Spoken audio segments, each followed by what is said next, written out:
The deed was still warm from the merchant's hands when Clara realized she had made a terrible mistake. She stood at the edge of a dirt road that had long since surrendered to weeds, her worn leather boots sinking slightly into the soft earth left behind by the morning rain. The parchment in her fingers trembled, not from the wind, though there was plenty of it, cutting cold through the gray wool of her cloak and pulling loose strands from her long blonde braid. It trembled because her hands had not quite stopped shaking since the day she had walked away from everything she had ever known. 3 silver coins. That was all she had paid for the property. 3 silver coins and a signature she had made without asking a single question because the merchant had smiled too widely and spoken too quickly, and she had been too exhausted to think clearly, too hungry, too desperate to believe that something, anything, could finally go right. Now she understood why no one else had bid. The house, if it could still be called that, crouched at the end of the overgrown path like something that had given up on itself. Vines had consumed it entirely, thick dark ropes of them climbing every wall, swallowing the window frames, curling over what remained of the thatched roof. The wooden door had warped so severely that it no longer touched its own frame on the left side, leaving a gap through which cold air and dead leaves whispered freely. The stone foundation, once no doubt solid, had cracked in 2 places she could see from the road, and the small garden to the side was nothing but a tangle of thorns and frost-blackened stems. Clara pressed her lips together. She had cried enough. She had decided that on the road 3 days ago, when she had finally left the territory of the Greywood pack behind her, and felt the bond, that horrible, hollow bond, snap completely silent in her chest. She was 23 years old. She was an Omega without a pack, and she was standing in front of a ruin she now legally owned. There was no one left to cry to. She walked forward. The gate, a rusted iron thing barely hanging from one hinge, gave a sound like a wounded animal when she pushed it open. The path through the garden was nearly invisible beneath the overgrowth, but her boots found the old stones beneath the mud, and she followed them to the warped door. She pressed her palm flat against the wood. It groaned. She pushed harder. It scraped across the stone threshold and swung open into darkness and the heavy damp smell of years of neglect, old timber, cold ash, something faintly sweet beneath it all, like dried herbs long forgotten. She stepped inside. The single room was dim, the vine-covered letting in only thin threads of pale light. A stone hearth dominated the far wall, its mouth dark and full of old ash. A rough wooden table stood crookedly near the center, one leg propped up with a folded piece of bark. A sleeping pallet in the corner had long since become a nest for field mice, the straw scattered and chewed. But the walls were stone, thick and solid, and when Clara pressed her hand against them she felt no give, no rot. It could be saved. She exhaled slowly and set her small pack down on the table, testing its weight before trusting the wood. It held. She looked up at the ceiling and found the thatch damaged but not collapsed. Cold, yes. Dark, yes. Smelling of abandonment and mouse and damp earth, but standing. She went back outside to gather firewood before the light failed completely. That was when she heard the horse. Not the gentle sound of a traveling merchant or a farmer heading home before dark. This was the heavy, deliberate rhythm of a war horse, hooves striking the road with the kind of authority that made the ground itself pay attention. Clara straightened from where she had crouched to pick up a fallen branch and turned toward the road. There were 4 of them. Riders in dark leathers, cloaks the color of midnight, moving in a tight formation that spoke of discipline and purpose. Royal Guard, her mind said immediately, reading the silver wolf head clasps at their throats, but it was the man at the center who made her breath catch. He was enormous, not merely tall, though he was that, but built in the way of someone who had never in his life needed to make himself smaller to fit a room. His black braided hair fell past his shoulders, several thinner braids framing a face that was all sharp angles and quiet danger. A jaw darkened by a short beard, eyes so deeply blue they were almost black in the fading light, a faint scar running along his left cheekbone that somehow only made the stillness of his expression more unnerving. He wore a leather breastplate crossed with straps, heavy bracers on his forearms and across his broad shoulders, a cloak of black wolf fur that moved like shadow when the wind touched it. He was looking directly at her. Clara did not move. She had learned, in the pack she had left, that Omegas, who moved too quickly around powerful alphas, sometimes did not get to explain themselves afterward. So she stood very still with a piece of firewood in her hands and met his gaze, which was perhaps the second mistake she had made that day. His warhorse stopped at the rusted gate. One of the guards leaned forward and said something low that Clara could not hear. The man, the Alpha, unmistakably, did not look away from her. His blue eyes swept once, briefly, over the ruined house behind her, then returned to her face with an expression she could not read at all. "You are on Dravenmore land," he said. His voice was quiet. That was the most alarming part. She had expected a shout, a command, the bark of an Alpha asserting territory. Instead, his words were low and measured, the kind of quiet that did not need volume because it already owned everything within earshot. Clara lifted her chin. "I purchased this property this morning," she said, and was proud that her voice did not shake. "From a merchant in the village of Ashvin. I have the deed." Something shifted in his expression, not softening. Nothing about this man suggested softness, but a flicker of something she could not name crossed behind those cold blue eyes. "There is no merchant in Ashvin with the right to sell this land," he said. The piece of firewood felt suddenly very heavy in her hands. "Then," she said carefully, "I was deceived." He looked at her for a long moment. The wind moved through the dead garden between them, carrying the smell of pine from the distant tree line and the faint metallic bite of coming rain. One of his guards shifted impatiently in his saddle, leather creaking. The Alpha raised one hand just slightly and the guard went still.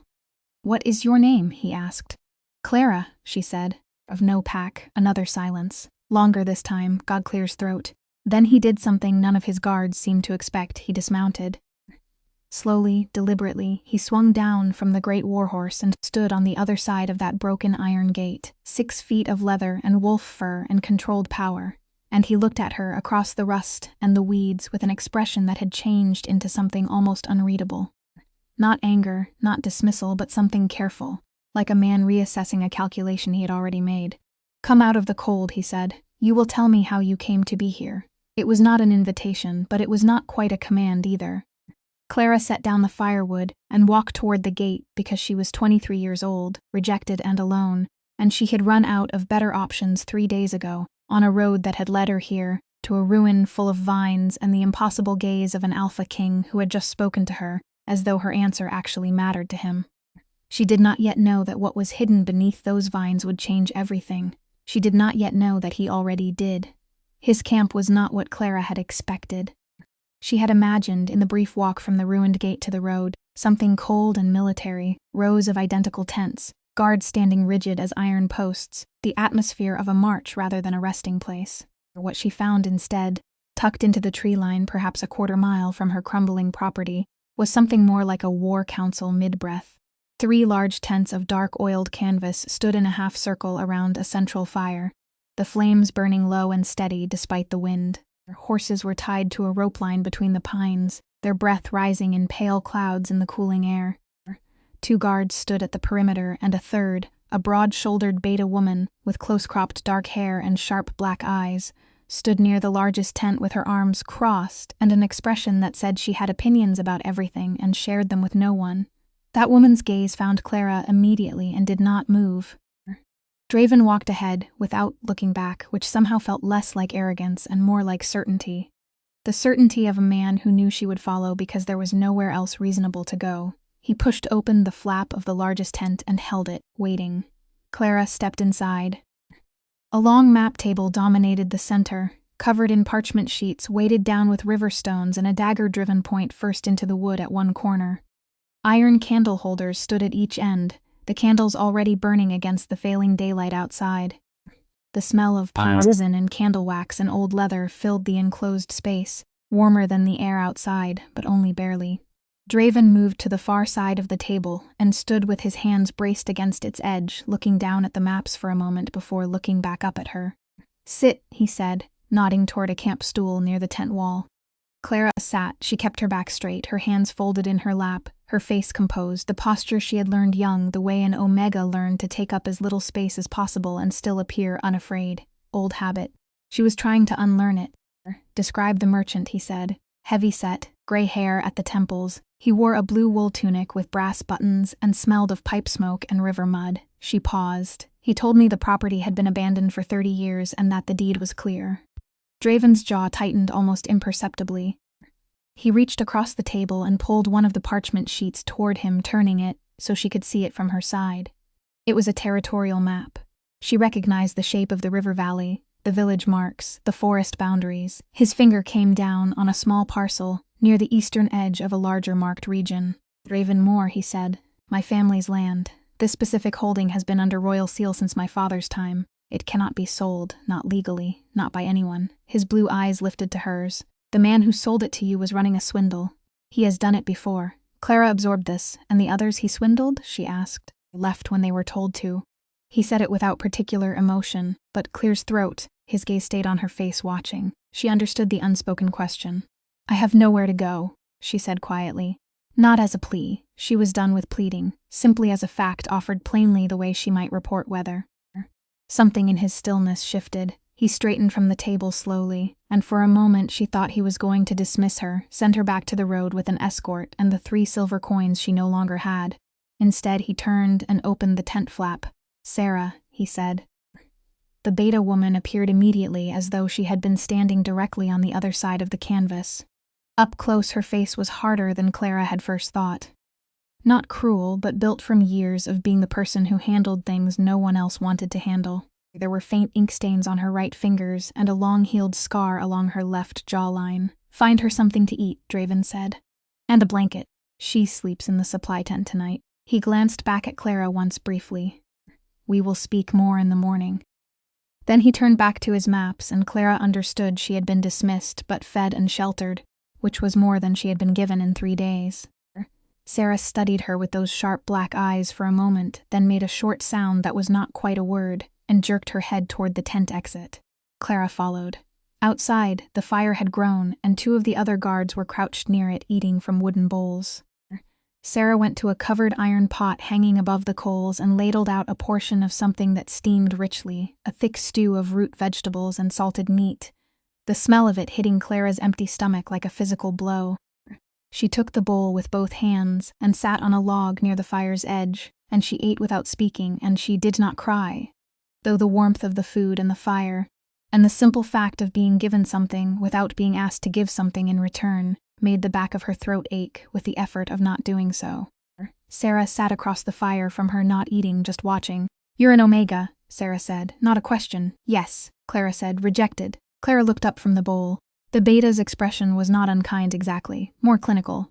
The look of someone cataloging information rather than judging it. Yes, Clara said again. Odd Clear's throat. Odd Sarah was quiet for a moment. Then who? The alpha of the Greywood pack. Clara set the bowl down on her knee. His name was Dorian. He rejected me at ceremony in front of the entire pack. Said an Omega with no family lineage was unworthy of a pack bond. She said it steadily. She had rehearsed steadiness on the road. 3 days later, I was escorted to the border. Sarah's eyes moved briefly toward the large tent, then back to Clara. Whatever thought had crossed behind them, she kept it. The house you tried to buy, Sarah said, her voice dropping lower. The one under the vines. What about it? Clara asked. Sarah pressed her lips together. She looked like a woman deciding how much a stranger deserved to know.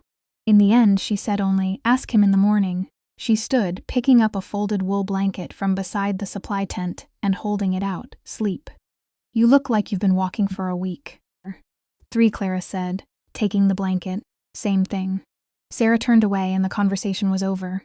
Clara curled onto the canvas floor of the supply tent with the blanket pulled to her chin and the smell of dried provisions and pine pitch around her, and she stared at the low canvas ceiling and listened to the wind move through the trees outside. She was alive. She was warm. She had eaten. She thought about the vines. She thought about the way Draven's expression had changed just for a fraction of a second when she had said the address of the property.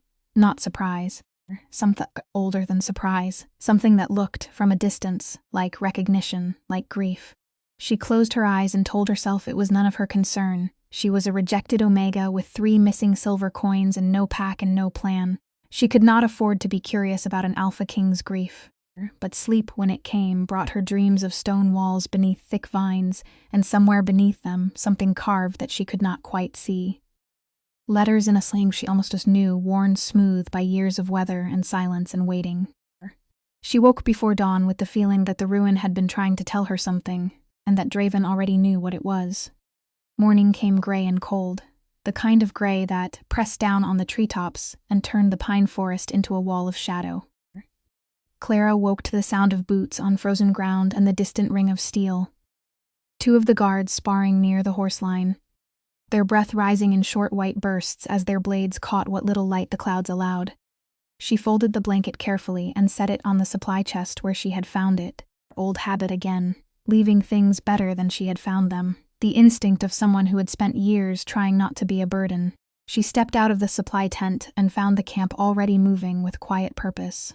The fire rebuilt, an iron kettle hanging above it, breathing steam into the cold air.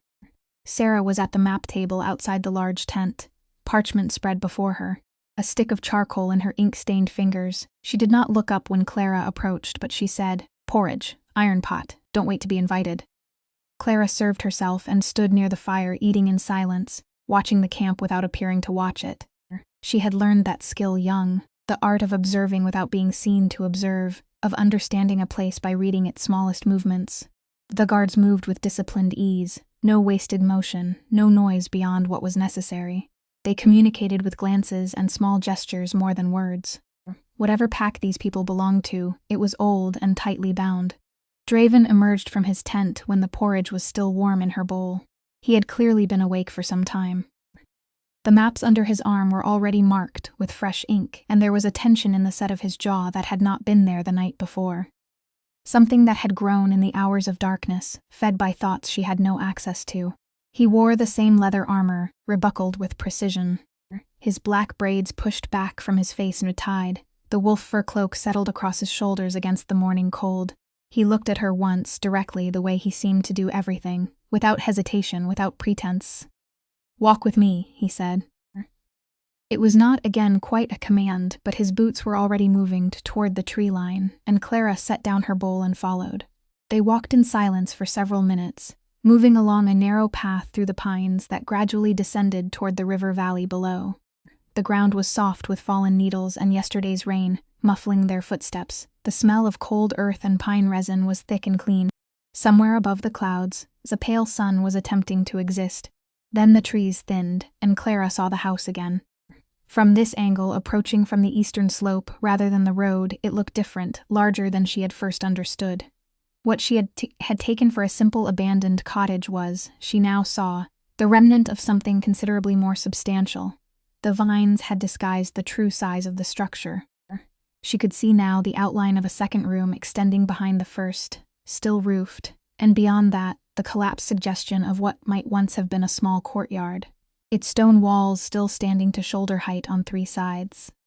Draven stopped at the edge of the slope and stood looking at it with his hands clasped behind his back, and that expression on his face again, the one she had glimpsed the night before. Up close, and in daylight, she could read it more clearly. It was grief, quiet, old, and fully owned. The grief of a man who had long since accepted a wound without accepting the loss that made it. "What is this place?" Clara asked. He was quiet for a moment, then, "My mother was born here." She had not expected that. She kept her face still. "She was an Omega," he continued, his voice carrying the same low, measured quality as always, but with something underneath it now, something that moved slowly like water beneath ice. "From a village family, no title, no lineage. My father found her in a winter storm, half frozen on this road. He brought her inside." He paused. "He never left." Clara looked at the house, at the vines covering it, at the dark gap of the warped door. "She died," she said, not a question. The grief was too settled to belong to someone still living. 12 years ago. He turned his head slightly, not quite looking at her. "After she was gone, my father sealed the property under royal authority, said no one should live where she had lived, that it would remain hers." A brief silence. "He died 4 years later, the seal remained." Clara understood now why no legal merchant could have sold her this land. She also understood something else. Something about the way he had looked at her across that rusted gate with that particular unreadable expression. Clear's throat, an Omega alone, on his mother's land. "I will return your 3 silver coins," he said. "I don't want them back," Clara said. He looked at her then, fully, directly. The way that made the back of her neck feel warm despite the cold air. "What do you want?" he asked. It was such a simple question. She could not remember the last time anyone had asked it as though her answer might genuinely alter something. "I want to restore it," she said. She heard the words leave her mouth and knew they were true, even as she said them. Clear's throat. Even though they surprised her, the house. "I want to clear the vines and repair the walls and make it something again." She held his gaze because she was done looking away. "I know it isn't mine legally. I know I have no claim. But I've been walking for 3 days and I've slept in ditches and I spent my last coins on something that turned out to be a lie, and that house is still standing. And she stopped, steadied herself. I know how to work. I'm not asking for charity. The wind moved between them, carrying the smell of coming rain again. Draven looked at her for a long time, long enough that one of the distant guards glanced toward them from the tree line with a carefully neutral expression. You said you are of no pack, he said at last. Not anymore. Who rejected you? An alpha named Dorian of the Greywood pack. She said it without flinching because she had decided on the road that she would not flinch from it anymore. He said I had nothing worth bonding to. Something moved in Draven's blue eyes. Not pity. She would have closed herself off immediately from pity. It was something colder and more controlled than pity. Something that looked underneath the control, very much like anger on her behalf. He looked back at the house. I will have my guards clear the main path, he said finally, and bring tools from the nearest village. A pause. The kind of pause that held a decision being finalized. You may stay on the property under royal protection. His jaw tightened almost imperceptibly. No one will trouble you here. Clara's chest did something complicated and involuntary. She pressed it flat. Why? She asked quietly. He glanced at her sideways. Because my mother would have offered you the same. He turned and walked back toward the camp before she could respond, his wolf fur cloak moving behind him like a shadow given weight. Clara stood alone at the edge of the slope and looked at the ruined house, her ruined house, at least in the only way that mattered to her now, and felt something shift inside her chest. Not the hollow snap of a broken bond. Something else, something quieter and more dangerous, because it felt like the beginning of something rather than the end. She did not notice in that moment that she had stopped shaking. She also did not notice Sarah standing 20 paces behind her in the tree line, watching the whole exchange with sharp black eyes and an expression that was, for the first time since Clara had arrived, something very close to approval. And she did not see what Sarah saw. That Draven, halfway back to camp, had stopped walking for just a moment, his back to both of them. His head turned very slightly, as though listening for a sound he had not heard in a long time. Then he walked on, but the pause had been there, and Sarah, who had served him for 11 years and knew every line of him, had Claire's throat never seen it before. The vines came down slowly. Clara worked from the eastern wall first, pulling the thick ropes of growth away from the stone with her bare hands until her palms were raw and stained dark green. Then switching to the short iron blade one of Draven's guards had left beside the gate without a word, the morning after her conversation on the slope. She worked in silence, and the silence suited her. The scratch and tear of ancient vine stems, the occasional soft collapse of dried thatch, the steady percussion of wind through the pines, these sounds asked nothing of her, and she gave nothing back, only the work. By the second day she had cleared the eastern wall entirely. What she found beneath the vines stopped her cold. The stone was old, far older than the rest of the house, she thought. The blocks a different color and texture than those above the foundation. Gad Claire's throat, and carved into the surface, at roughly the height of a person's heart, was a symbol she almost recognized. A circle, incomplete, broken at the top, with 2 lines descending from its base like roots, worn by weather and years until the edges were soft but unmistakably deliberate. Someone had carved it with care, someone who had wanted it to last. She ran her fingers over it slowly, tracing the curved line of the incomplete circle, the twin roots descending into the stone. Behind her, she heard boots on the garden path and knew without turning who it was. Draven had come each morning since the 3rd day, not to speak particularly, but to observe. Standing at the gate or along the low courtyard wall, with his arms folded and his blue eyes moving over her progress with an expression she was slowly learning to read. Not supervision, something more like witnessing. What does this mean? She asked without turning. He was quiet for long enough that she did finally turn. He was standing closer than she had expected, just behind her left shoulder, looking at the carved symbol with an expression that had gone very still in a way that was different from his usual controlled stillness. This was the stillness of something unexpected. Where did you find this? He said. Under the vines, eastern wall, about 3 feet from the foundation corner. She looked back at the carving. It was covered completely. Nothing could have seen it from the outside. He crouched slowly, bringing himself level with the carving, and reached out to touch it the same way she had. One finger tracing the broken circle, the descending lines. Up this close she could see the tension in his jaw, the slight tightening around his eyes. It is the old Omega mark, he said quietly, before the packs formalized their rankings, before it became a hierarchy. He paused. In my grandfather's time, this symbol meant sanctuary, a place where any Omega could come without fear and not be turned away. Clara looked at the stone, at the careful worn lines of it. Your mother carved this, she said. It was not quite a question. His silence confirmed it more completely than words would have. He stood after a moment, brushing stone dust from his fingers, and looked at the house with that old grief settling back into place across his features. Like a cloak he had worn so long he no longer noticed its weight. She spoke of it sometimes, he said. A mark she had made before my father found her, before she became queen. A pause. She said that if she ever disappeared from the world, that mark would still be here. Proof she had existed, proof she had believed in something. Clara felt the words land somewhere deep and quiet inside her. She thought of her own 3 silver coins spent on a lie. She thought of standing in front of a pack of people who had watched without a word, while a man told her she was worth nothing. She thought of the 3 days on the road and the cold ditches, and the way desperation could drive a person toward the most unlikely door. She thought that perhaps doors had a way of being exactly the right ones, even when they looked like ruins. I will restore it, she said. The mark. When I repair the wall, I will restore it exactly as it is. Draven looked at her. Something moved in his expression that she could not fully catch before he controlled it. Something sudden and unguarded, gone almost before it arrived. Yes, he said simply, as though she had answered a question he had not known he was carrying.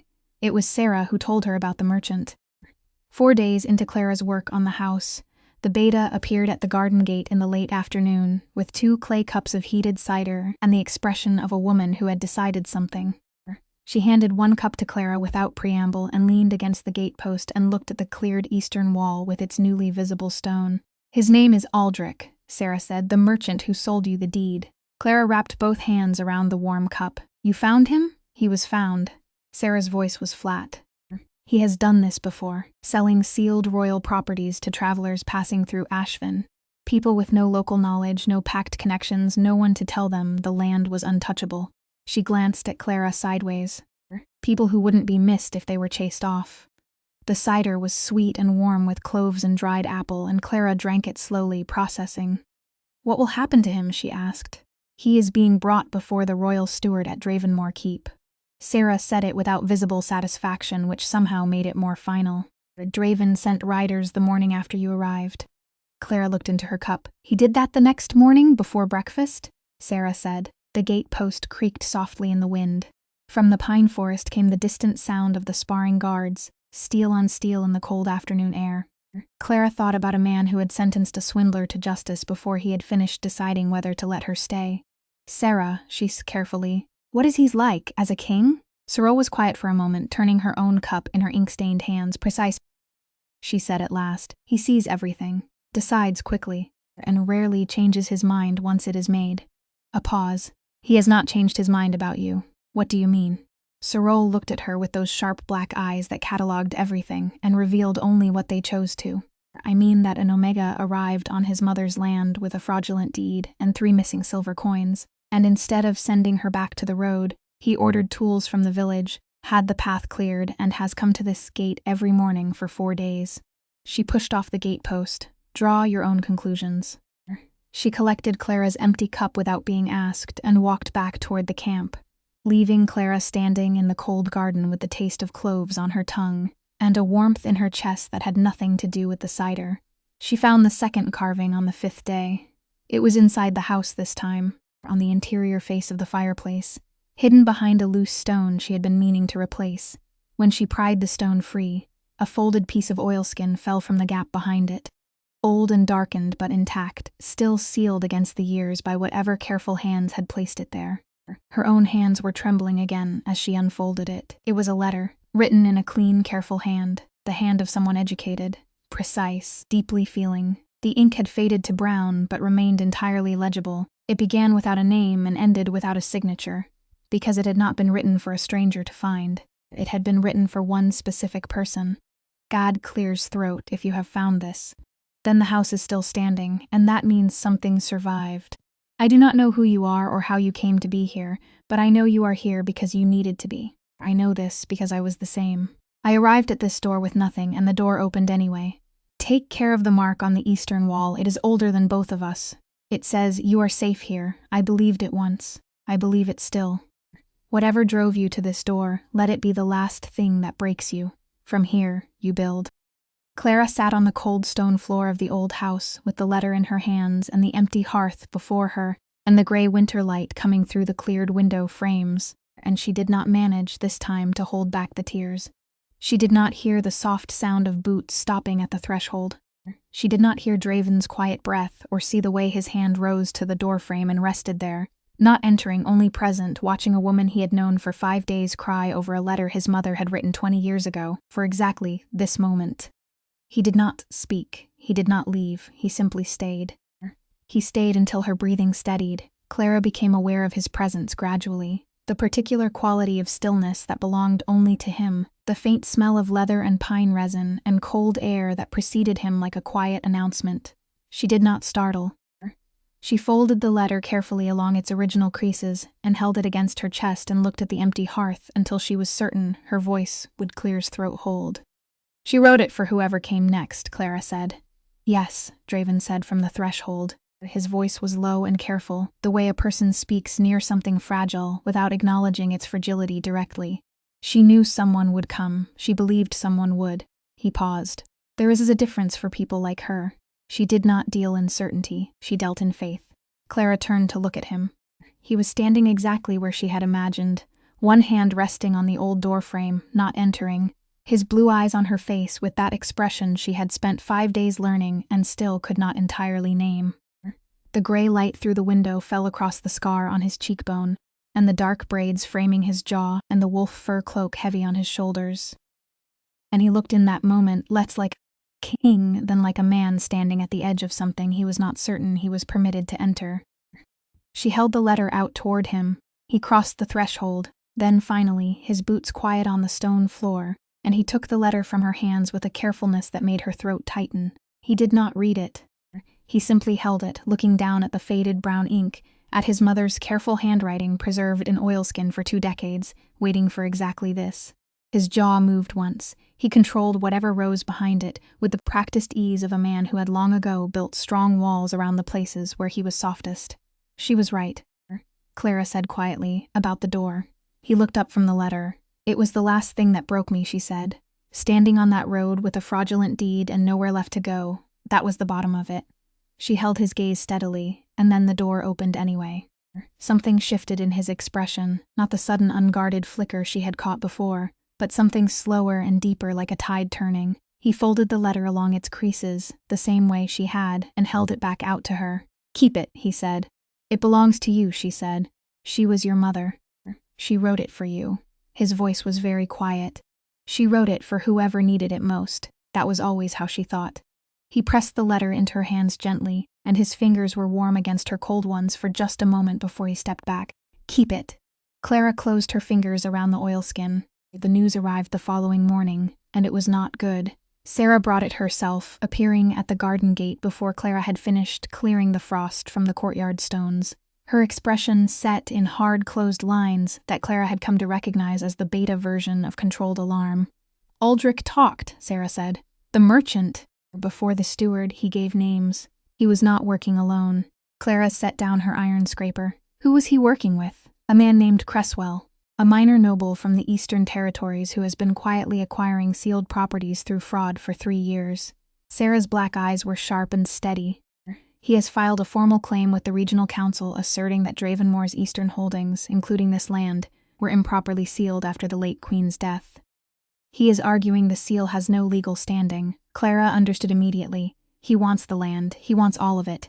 12 properties total. This one is the smallest. Sarah paused. But it is the one Draven not surrender, because of his mother, because of what it represents.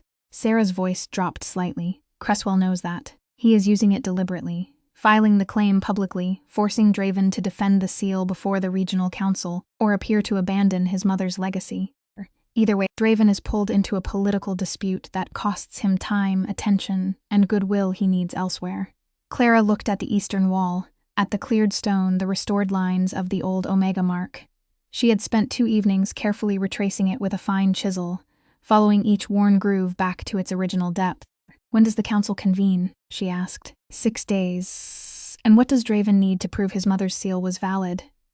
Sarah studied her with those cataloging eyes. A witness to the original sealing, a record of intent. Something that demonstrates the property was sealed under legitimate royal authority, with the Queen's own knowledge and consent. She paused. The Royal Archive has the sealed document, but Cresswell's advocate will argue it was made under duress after her death, not by her will during her life. Clara looked down at the folded oilskin letter in her apron pocket. She had kept it close since yesterday. The way you keep something that has become important before you fully understand why. Would her own words be sufficient? Clara asked carefully, written in her own hand, demonstrating her intent for this property, her belief in what it stood for. Sarah went very still. That letter, she said, she wrote it before she died. In this house. She intended for this place to stand as sanctuary, she said so plainly in her own words, in her own hand. Clara met Sarah's gaze. If her handwriting can be verified against other known documents in the Royal Archive, it can, Sarah said, and she was already moving toward the large tent before the sentence was finished. Draven read the letter again that evening. Slowly this time, in full, sitting across the map table from Clara, with 2 candles burning between them and Sarah standing at his right shoulder, reading over him with her arms folded and her jaw tight. When he finished, he set the letter on the table and was quiet for a long moment. She planned this, he said at last, not with bitterness, with something that was almost wonder. She planned for the possibility, Clara said. She could not have known when or who, but she left the evidence where it would be found by someone who was looking. Someone who cared enough about the house to clear the walls and pull out the loose stones. She paused. She trusted that person would come.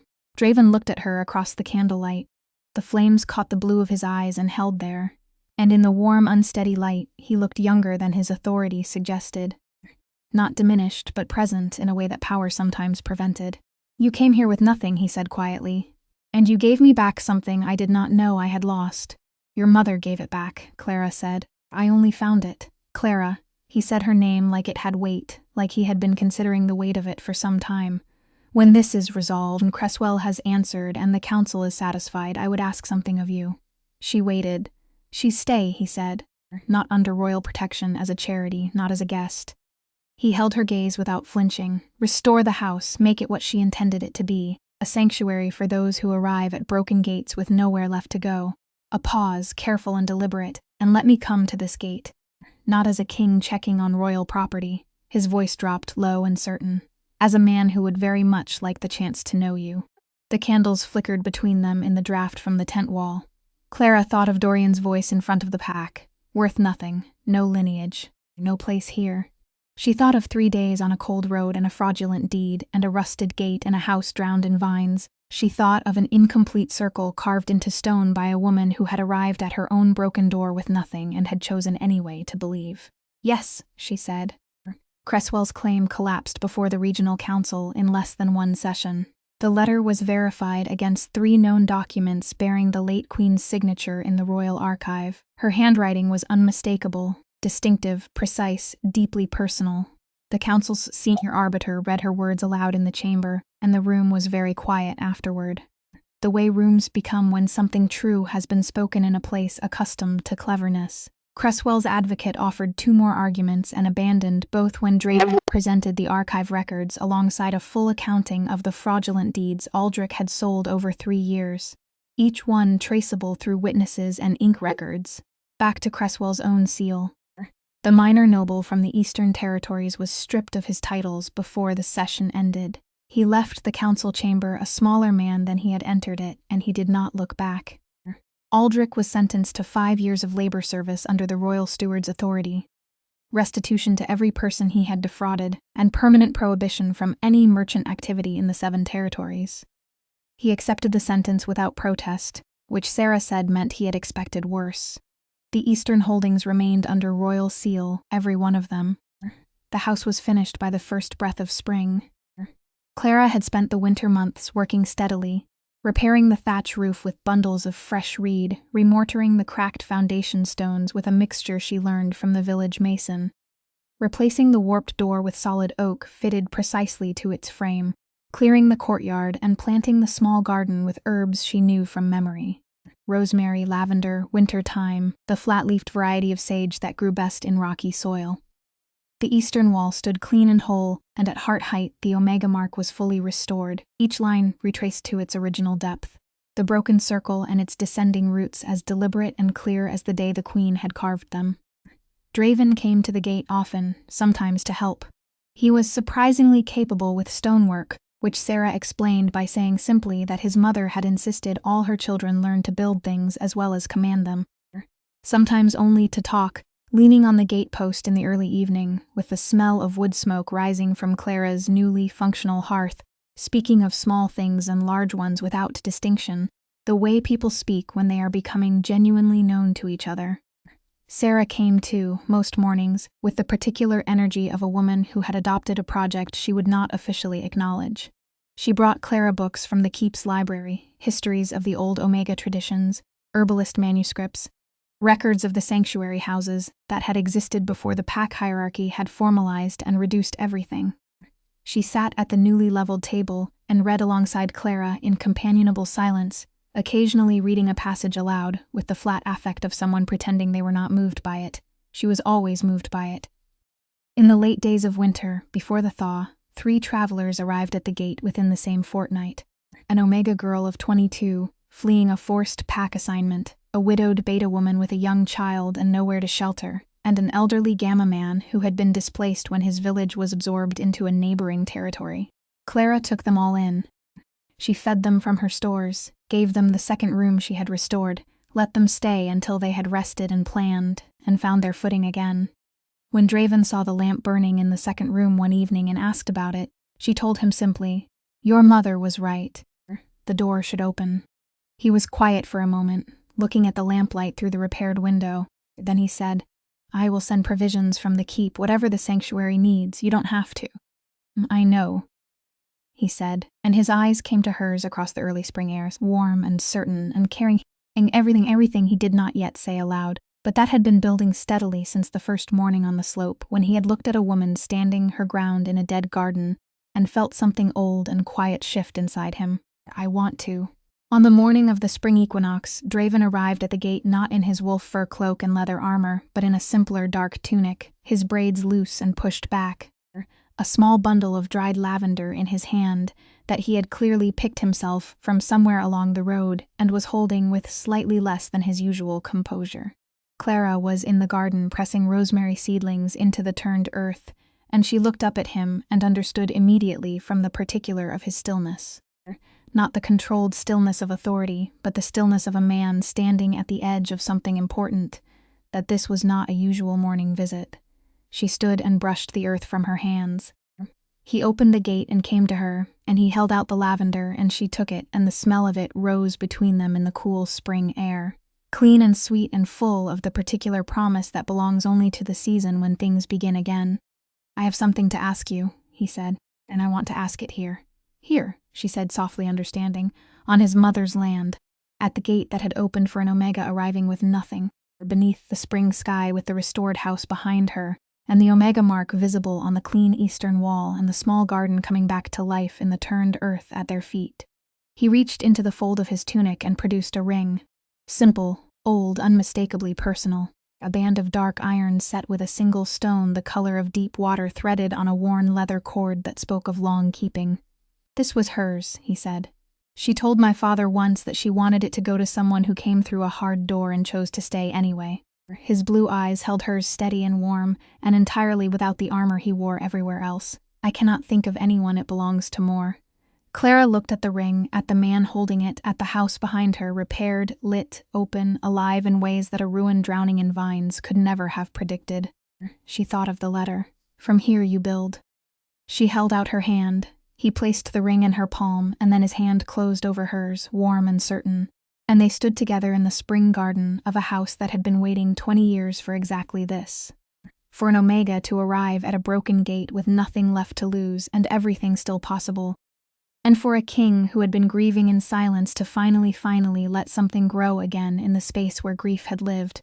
In the years that followed, the sanctuary house on the eastern road of Dravenmoor became known throughout the 7 territories. Travelers spoke of it the way people speak of places that seem to find you rather than the other way around. A house with an old mark on its eastern wall. A lamp always burning in the window. A woman with a long blonde braid and careful hands who opened the door before you finished knocking. Sarah retired from active royal service and took up permanent residence in the village, appearing at the sanctuary most mornings with ink on her fingers and strong opinions about the herb garden that Clara had learned to value enormously. She wrote down the histories of the old Omega sanctuaries in careful records that she donated to the royal archive, insisting without sentiment that such things should not be forgotten again. Draven ruled Draven Moor with the same precision and controlled authority as before, and those who knew him well noted that he was somewhat less contained than he had once been, that he laughed occasionally in public, that he had stopped wearing his grief like armor. He came to the sanctuary house every evening that duty allowed, and on the evenings he could not come, Clara saw the lamp lit in the high window of the keep across the valley. A signal they had settled on without quite discussing it. The way people who are becoming essential to each other establish small, quiet languages that belong only to them. The Omega mark on the eastern wall weathered through spring and summer and the following winter and emerged the same. The broken circle, the descending roots, the old word carved in stone